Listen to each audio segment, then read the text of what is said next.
This is the 109th Taiku in the Babylonian Talmud, and it appears in Tractate Gittin,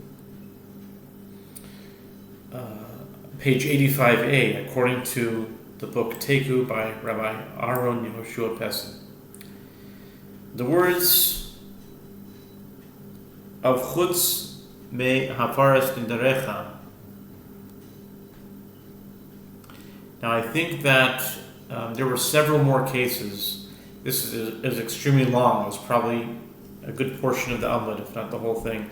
So I'm coming in. It's like a series of questions, and I think the result to all of them were Taiku.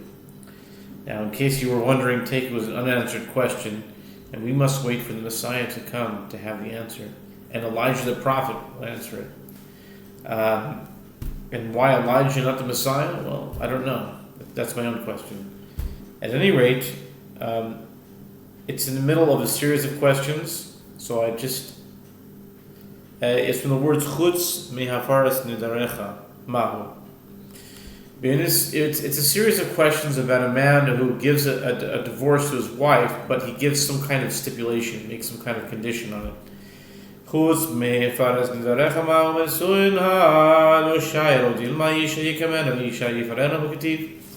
Gemara raises a similar dilemma to the ones before it. If you want to see it, just look at Gittin 85a. You can see the whole thing, all of them. The Gemara raises a similar dilemma if he says to her that she is permitted to marry any man except for the halachot of the nullification of your vows, meaning that no man who marries her can nullify her vows, other than her ex-husband, who retains his power to do so. What is the halacha? Should it be reasoned that with regard to her ability to enter into marriage, he did not leave out anything from his act of severance, or perhaps it is derived from that which is written, her husband may sustain it, or her husband may nullify it, Numbers 30:14. I mean, right off the top, I think it's a pretty clear statement in the Talmud that Masta al Mashakasa B'Torah T'nai Batal. If there is a condition that goes against what's written in the Torah, then the T'nai is Batal, so that should be a no-brainer. I don't understand why that's a question.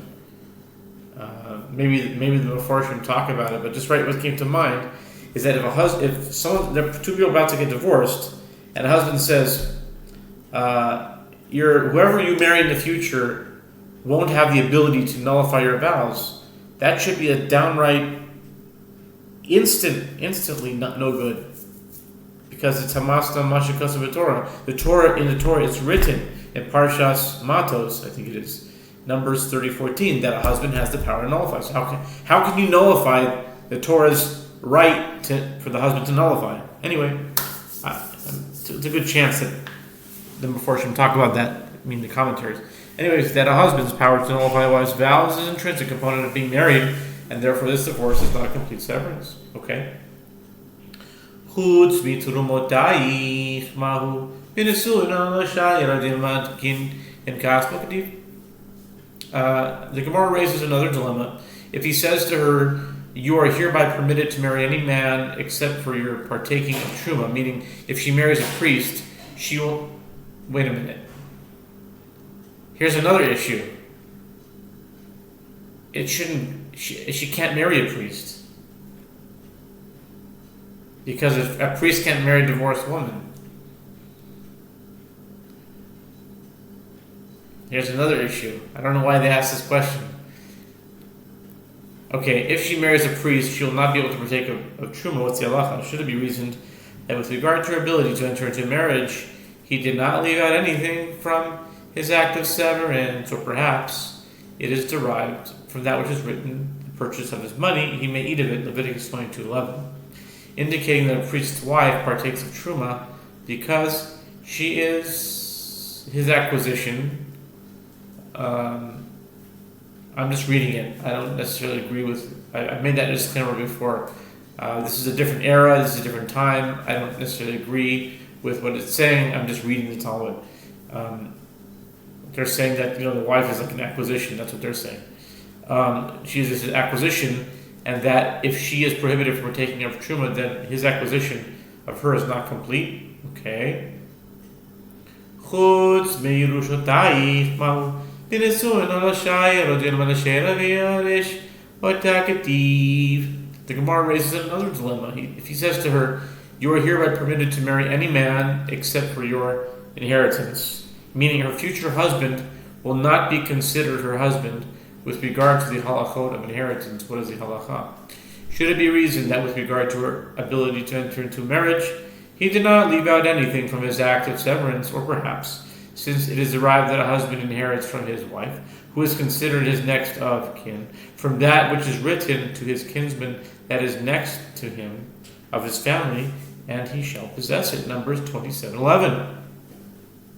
Then if a husband does not become his wife's beneficiary, is their marriage not complete? Chutz mikidushatayich b'shtar mahu miyamin lenafshel v'kadosh lo v'kesel uveviyah oidin v'yotze v'hoysa itakush avyois lehadadi. Taiku. The Gemara raises another dilemma. If he says to her, "You are hereby permitted to marry any man except for your ability to enter betrothal by receiving a document," meaning if another man betroths her by giving her a document of betrothal, the betrothal will not take effect. What is the halacha? Do we say that since one can still betroth her with money or with sexual intercourse, the act of severance is complete, or perhaps is it derived from the juxtaposition between the clause "and she departs" and the clause "and becomes," Deuteronomy 4:24-2, that the different ways of becoming a wife are compared to each other. So the inability to perform one of them renders this severance incomplete. Like she has to have all the abilities, all the ways, kesef, shtar, and dia. And so maybe that has to be, or maybe since there's other ways of betrothing her, maybe it's okay. Maybe you can do that stipulation. So the Gemara comments, these dilemmas shall stand unresolved, and this is something that I didn't actually do in my PL89 video, but I'll do it here because it's pertinent. Now on the PL89 calendar for the 14th day of Tishrei, which is today, it's box number 29, and by the rule of 40, box number 29. Then that number 29 has the same equal value as 69 because you add 40 to it. And it has the same value as 129. 69 plus 40 is 109, right? So 29 equals 69 equals, what's 69 plus 40? 109. But what's very interesting is that this Taiku is the 109th Taiku. 109th Taiku. So the fact that it's being read today on box 29 is exactly the way the PL89 calendar is supposed to work. It's supposed to be that the things of that day can be explained by the number of that day with the various rules of the PL89 calendar.